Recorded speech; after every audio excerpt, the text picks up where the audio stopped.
4 நாட்களாக திராவிட முன்னேற்ற கழகம் முதலமைச்சர் ஏன் பேசலன்னு சொல்லிட்டே இருந்தாங்க. இன்னைக்கு பேச ஆரம்பிச்ச உடனே அவர் சொன்ன வார்த்தை பார்ட்டி ஃபண்ட் சொன்னார். எந்த பார்ட்டின்னு சொல்ல. ஆனா அந்த வார்த்தைகள் சொல்லி முடிஞ்ச உடனே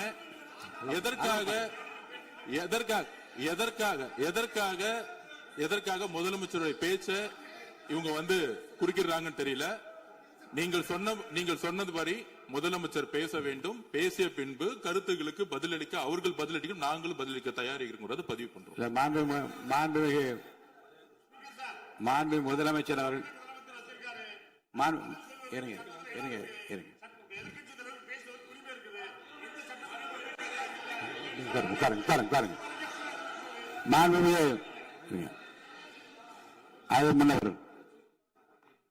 மரபு இருக்கிறது, எப்போது வேணும் பாயிண்ட் ஆஃப் ஆர்டர் இருக்கலாம். இருந்தாலும் கூட நீங்க அந்த மரபை நீங்க கடைபிடித்தீங்களா உங்க ஆட்சியில?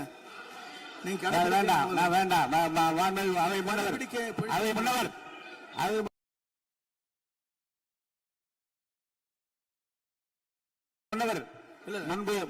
முன்பு எப்படி நடந்தால் என்பதை பற்றியோ முன்பு நடந்த நிகழ்வுகள் பற்றியோ நீங்கள் சொல்லி மீண்டும் மீண்டும் இந்த அவையினுடைய மாண்பை குறைக்க வேண்டாம் என்று நான் கேட்டுக்கொள்வது வேண்டாம். இப்போது உள்ள பிரச்சனை, மாண்பு முதலமைச்சர் அவர்கள் தன்னுடைய பேச்சை உறுதி செய்து முடிக்க வேண்டும். அவர் முடித்த பிறகு எதிர்க்கட்சி தலைவருக்கு நான் நிச்சயமாக வாய்ப்பு தருவேன். அவர் கேள்வி கணைகளை தொடுக்கலாம், சந்தேகங்களை கேட்கலாம். விளக்கம் தருவதற்கு மாண்பு முதலமைச்சர் அவர்கள் தயாராக இருக்கின்றார். அமைதியாக என்னை அமரும்படி நான் கேட்டுக்கொள்கிறேன். இப்ப நான் அனுமதிக்க முடியாது. மாண்பு முதலமைச்சர் உரையை தொடரலாம்.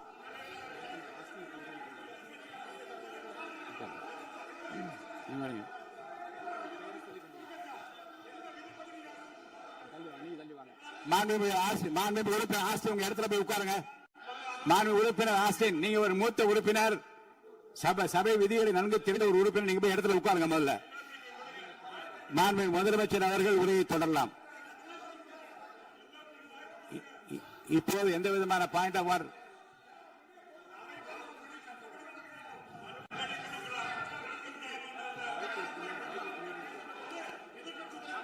நான் வாய்ப்பு இல்லை என்று சொன்னால் நீ எழுந்து நிற்பதிலே நியாயம் இருக்கிறது. உட்காருங்க. வாய்ப்பு உறுதியாக எதிர்க்கட்சி தலைவருக்கு பாயிண்ட் ஆஃப் ஆர்டர் மட்டுமல்ல, உட்கார்ந்து அவர் பேசிய பேச்சுக்களை என்னென்ன இருங்க, என்ன என்ன என்ன என்ன என்ன உங்களுக்கு சந்தேகம் இருக்கிறதோ, வினாக்கள் இருக்கிறதோ அதை நீங்க கேட்கலாம். அவர் பதில் சொல்வதற்கு தயாராக இருக்கிறார். பேசி முடிக்கின்ற வரை அமைதி காக்கும்படி உங்களை நான் கேட்டுக்கொள்கிறேன். மாண்புமிகு எதிர்க்கட்சி தலைவர் முழு ஒத்துழைப்பை நீங்கள் தர வேண்டும் என்று நான் எதிர்பார்க்கிறேன்.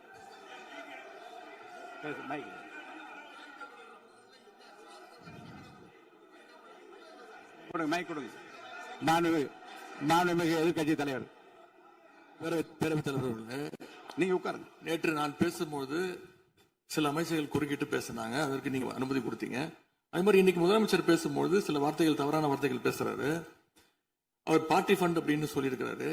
அவர் அமைச்சர் அந்த பார்ட்டி ஃபண்ட் எந்த பார்ட்டின்னு கூட சொல்ல தைரியம் இருந்தா சொல்லுங்க, நாங்க அதெல்லாம் ஃபேஸ் பண்ண தயாரா இருக்கோம்.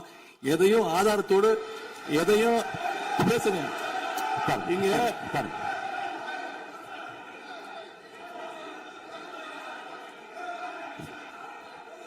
அது மாதிரி பேரவைத் தலைவர் அவர்களே, நேற்று நான் பேசி முடிஞ்சோடனே நீங்க அவை முடிஞ்சிருச்சுன்னு சொல்லிட்டீங்க. நாங்கெல்லாம் வீட்டுக்கு போயிட்டோம். வீட்டுக்கு போய் டிவி போட்டு பார்த்தா அங்க இன்னொரு அமைச்சர் இன்னும் பதில் சொல்லிட்டே இருந்திருக்கிறாரு. அதற்கெல்லாம் நாங்க இப்ப என்ன பதில் இது, என்ன மரபு இது? நீங்க இப்ப பேசிக்கிட்டே இருப்பீங்களா? நாங்க பாத்துக்கிட்டே இருக்கணுமா? அதே மாதிரி இன்னைக்கு முதலமைச்சர் அவர்கள் பேசும்போது நாங்களும் அமைதியா கேட்டுட்டு தான் இருந்தோம். ஆனா சில கருத்துக்கள் அவர் பேசும்போது அதை நாங்க அனுமதிக்க முடியாது. ஆதாரத்தோடு ஏதாவது பேசணும்னா, குற்றச்சாட்டுகள் சொல்லும் போது ஆதாரத்தோடு சொன்னீங்கன்னா அதை நாங்க ப்ரூவ் பண்றதுக்கு தயாராக இருக்கு. மாண்புமிகு உறுப்பினர் அவர்கள் இருங்க. நேற்று மாண்புமிகு எதிர்க்கட்சி தலைவர்கள் பேசியதும், மாண்புமிகு பொதுப்பணித்துறைகள் பேசியதும் ஆதாரம் இல்லாமல் பேசக்கூடாது என்று நான் சொன்னேன். ஆய்வு செய்து நீக்கப்பட வேண்டியது நீக்கும் என்று சொன்னேன். இப்போது மாண்புமிகு முதல்வர் அவர்கள் பேசி முடிக்கட்டும். நீங்கள் கூறிய கருத்துப்படி அதில் ஆதாரங்கள் இல்லாத குறிப்பாக இருந்தால் அதை நீக்குவதற்குரிய உரிமை எனக்கு இருக்கிறது. ஆய்வு செய்து நான் நடவடிக்கை எடுப்பேன். இப்போது மாண்பு முதலமைச்சர் அவர்கள் பேசலாம். இந்த டாஸ்மாக் மாதிரியே பல டிபார்ட்மெண்ட்லயும் மறுபடியும் சொல்றேன், கட்சி நிதின்ற பேர்ல அடிச்ச கொள்ளைய ஒண்ணு ஒண்ணா கவர்மெண்டோட கஜானாக்குள்ளேயே கொண்டு சேர்த்துக்கிட்டே இருக்கிறாங்க. இப்பவும் சொல்றேன், மக்கள் பணத்துல இருந்து ஒரு பைசா கூட தொடமாட்டோம், தொடவும் விடமாட்டோம், தொட்டா விடமாட்டோம், இதுக்கு முன்னாடி தொட்டவங்களையும் விடமாட்டோம்.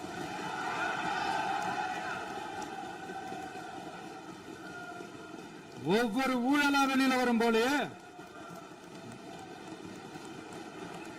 ஒவ்வொரு வேஷமா கலைஞ்சிரும் போலே, இங்க இருக்கிற நிறைய பேரு நடுங்கி போய் இதுல நம்ம மேல அவதூறு வேற. இப்ப புதுசா ஒரு வெப்பன் ஒண்ணு கொண்டு வந்திருக்காங்க. அது என்ன தெரியுமா? அவங்க தயவால தான் நம்ம ஆட்சி நடக்குதாம். மக்கள் தயவால இந்த ஆட்சி நடந்துகிட்டு இருக்கு.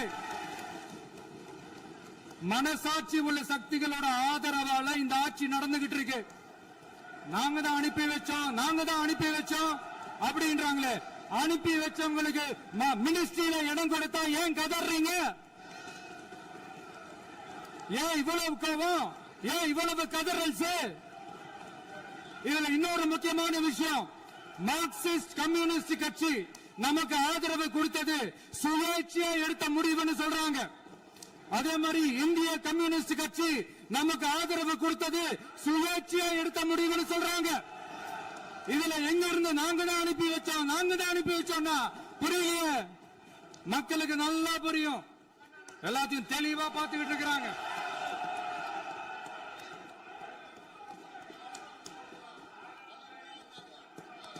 முதலமைச்சர் கண்டினியூ பண்ணலாம். மாண்பு முதலமைச்சர்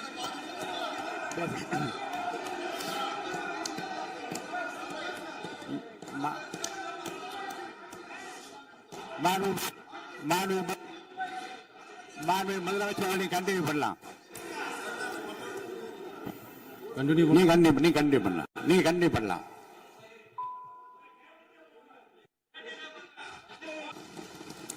ஆனா நம்மளுடைய அரசுல 8 அமைச்சர் பதவிகள் யாருக்கு? நம்ம பட்டியலின சகோதரர்களுக்கு. எல்லாம் நம்ம அண்ணன், நம்ம தம்பி, நம்ம தங்கச்சிங்க. அண்ணல் அம்பேத்கர் அவர்களுடைய கிட்டத்தட்ட 100 ஆண்டு கால கனவு இப்ப நிறைவேறி இருக்கு. நான் ஏன் கொஞ்சம் சவுண்டா பேசுறேன் அப்படின்னா அவங்களுக்கு கேட்கணும்ன்றதுக்காக தப்பா எடுத்துக்காது. அதே மாதிரி பெண்களோட பாதுகாவலர் நாங்க தான் அப்படின்னு சொல்லிக்கிறவங்களை கேட்கிறேன், எத்தனை பெண்களுக்கு அமைச்சர் பதவியில இடம் கொடுத்தீங்க? கொஞ்சம் சொல்ல முடியுமா? எங்க அரசுல 4 சகோதரிகளுக்கு அமைச்சர் பதவி கொடுத்திருக்கிறோம்.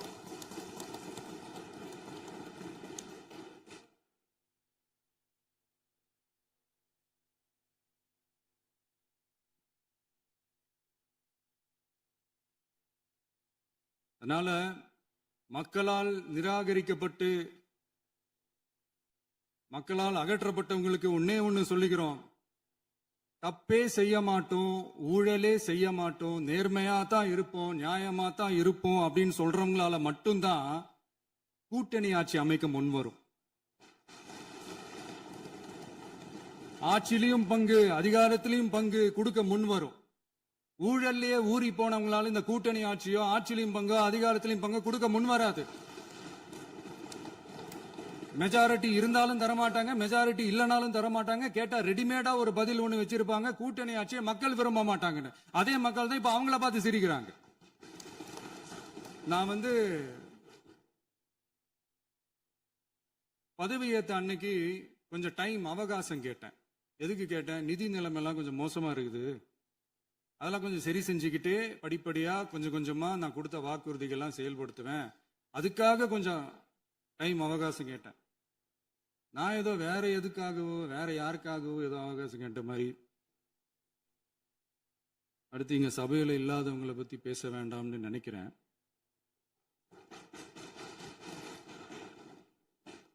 இங்க நம்மளை பத்தி அவதூறு பரப்புறதோட மட்டும் இல்லாம இப்ப நம்ம மக்கள் மேலேயும் அவதூறு பரப்ப ஆரம்பிச்சுட்டாங்க. மக்கள் நமக்கு ஓட்டு போட்டது தப்பான், குடும்பமா நமக்கு ஆதரிச்சது தப்பான். இது இப்போ இல்ல, நான் சொல்றது எம்ஜிஆர் அவர்கள் காலத்திலிருந்தே. அப்பவே அவர் ஜெயிச்சப்போ அதே மக்களை தப்பு தப்பா பேசுறது. மக்கள் என்ன பண்ணிட்டாங்க, எம்ஜிஆர் என்ன பண்ணிட்டாரு, எம்ஜிஆர் என்ன இது பண்ணிட்டாரு. 50 வருஷமா ஒரே டெக்னிக்கா.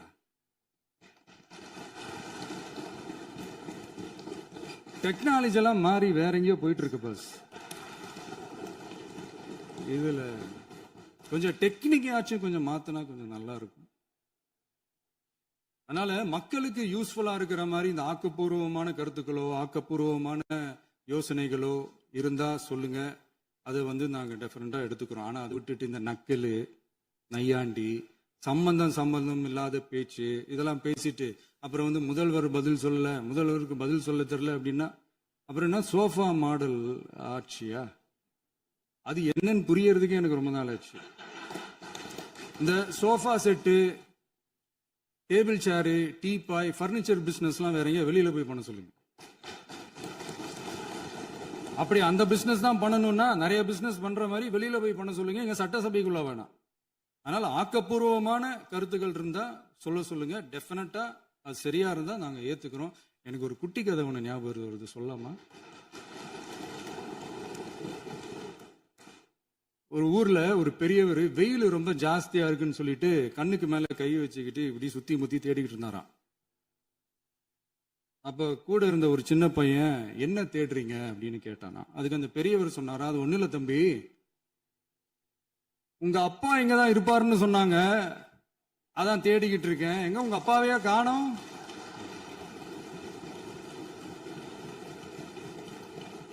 இல்ல அந்த எங்களுக்கும் நக்கலா நையாண்டியா சம்பந்தம் இல்லாத குட்டி கதை இதெல்லாம் எங்களுக்கும் பேச தெரியும். அந்த கதையில பெரியவர் அப்படி சொன்னாராம், தப்பா எடுத்துக்காதீங்க. அந்த கதையில பெரியவர் அப்படி கேட்டாராம். அதனால யாரும் இங்க டென்ஷன் ஆக வேணாம். அதனால இன்னொரு இந்த என்னுடைய உரையை முடிக்கிறதுக்கு முன்னாடி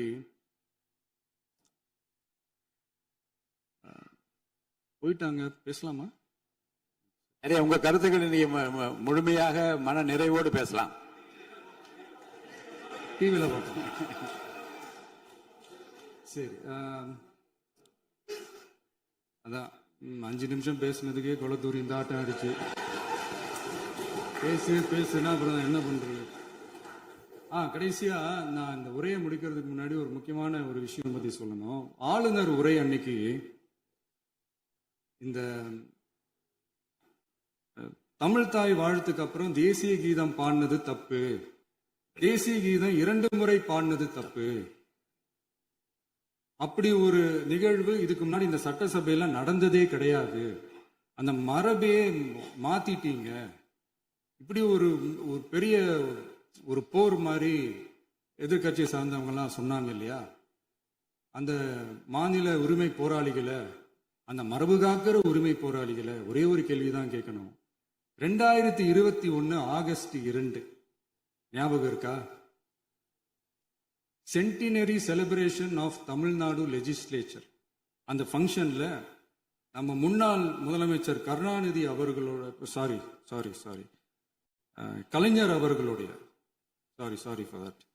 கலைஞர் அவர்களுடைய புகைப்படத்தை மாண்புமிகு குடியரசுத் தலைவர் திறந்து வைக்கிற ஒரு ஃபங்க்ஷன். அந்த ஃபங்க்ஷன்ல national anthem followed by Tamil Thai Vazhthu அப்படின்னு அறிவிச்சது ஞாபகம் இருக்கா? அதாவது தேசிய கீதத்துக்கு அப்புறமா 2வது முறையா, நோட் திஸ் பாயிண்ட் மாண்புமிகு பேரவைத் தலைவர் அவர்களே, பிளீஸ் நோட் திஸ் பாயிண்ட். தேசிய கீதத்துக்கு அப்புறம் 2வது முறையாக தமிழ் தாய் வாழ்த்து பாடப்படும் அப்படின்னு சொன்னது ஞாபகம் இருக்கா? அதுவும் முத்தமிழ் அறிஞர் அப்படின்னு சொல்ற நம்ம கலைஞர் அவர்களுடைய அந்த புகைப்படம் வெளியிட்டு விழாவில் அவர் இருந்த இதே சபையில தமிழ 2வது இடத்துக்கு தள்ளினது யாருன்னு ஞாபகம் இருக்கா? அது மட்டும் இல்ல, அந்த தேசிய கீதத்தை நாட்டுப்பண் நேஷனல் ஆந்தம்னு சொல்லி அதே ஃபங்க்ஷன்ல கடைசியா ஃபங்க்ஷன் முடியும் போது செகண்ட் டைம் தேசிய கீதம் பாடினதும் ஞாபகம் இருக்கா? இதே அவையில் தான், அது அவை குறிப்பிலும் இருக்கிறது, இதே அவையில் தான் நடைபெற்றது. இந்த தக்க நேரத்தில் இந்த ஆதாரங்களை அளித்த மாண்பு முதல்வர் அவர்களுக்கு நன்றியை தெரிவித்துக் கொள்கிறேன். ஏதாவது டவுட் இருந்தா இந்த புக்கை பார்த்து தெரிஞ்சுக்கலாம். அதனால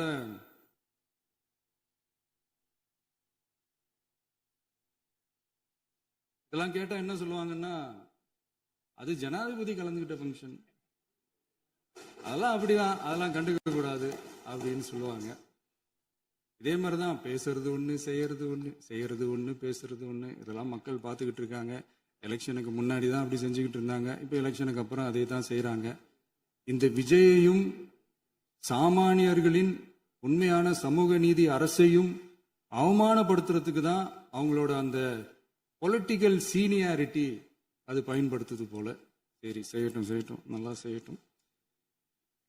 இப்போ ஆனாலும் நம்மளுடைய மாநில உரிமை, மொழி உரிமை, உத்தமபுத்திரர் போல வேஷம் போடுற எதிர்கட்சிக்கு ஒன்றை மட்டும் ஆணித்தரமாக சொல்றோம். உங்களை மாதிரி தமிழ்னு சொல்லிக்கிட்டு, மொழி, பண்பாடு, கலாச்சாரம்னு சொல்லிக்கிட்டு ரெட்டை வேஷம் போடுறவங்க நாங்க கிடையாது. உலகெங்கும் வாழும் என் தமிழ் சொந்தங்களுக்கு நம்முடைய உத்தரவாதம் தமிழ் தான் எங்க உயிர் நாடி அப்படின்றத மறக்க மாட்டோம். இப்பவும் சொல்றோம், மாநில உரிமையில எப்பவும் உறுதியா இருப்போம். அதே சமயத்துல அரசியல் வேற, ஒன்றிய மாநில அரசுகளுக்கு இடையே இருக்கிற நிர்வாக அணுகுமுறை வேற. இதுல நாங்க ரொம்ப தெளிவா இருக்கிறோம். அதனால எங்களுக்கு பாடம் எடுக்கிறதா நினைச்சுக்கிட்டு உங்க வேஷத்தை நீங்களே கொஞ்சம் கொஞ்சமா கலைச்சிக்கிட்டே வர்றீங்க, மறந்துடாதீங்க. அப்புறம் நேத்து எதிர்கட்சி தலைவர், மாண்புமிகு எதிர்கட்சி தலைவர் பேசும்போது நிறைய பேசினாங்க. அதுல ஒண்ணு மட்டும், அரசு சொல்றதா நினைச்சுக்கிட்டு நம்மளை இன்டைரக்டா ஈவில் அப்படின்ற அந்த வார்த்தையை யூஸ் பண்ணாங்க. எனக்கு ஒண்ணுதான் சொல்லணும்னு தோணுது. ஈவில்ஸ்னு டெவில்ஸ் பேசக்கூடாது.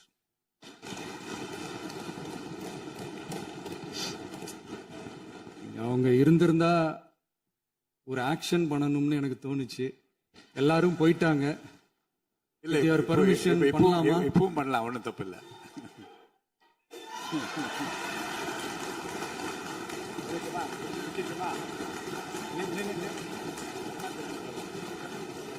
யார் சொல்லுங்க?